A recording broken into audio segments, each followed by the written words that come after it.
भाइयों, आप सब जानते हो आज यहाँ पर एक फैशन शो होगा।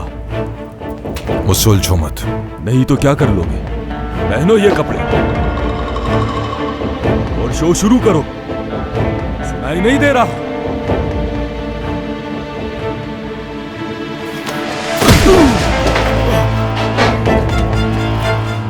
किससे बात कर रही थी? ये सब पूछने का हक नहीं है तुम्हें अब। जिस आदमी को तुम अंकल कमाल कहती हो वो मेरे बाबा हैं। मुझे हैरत है हम दोनों दूर हो गए और तुम्हें अफसोस नहीं। अगर मौका देते तो तुमसे भी कर लेती अफसोस। तुम्हें मौका देता मैं, लेकिन तुमने कादिर के बारे में सोचा।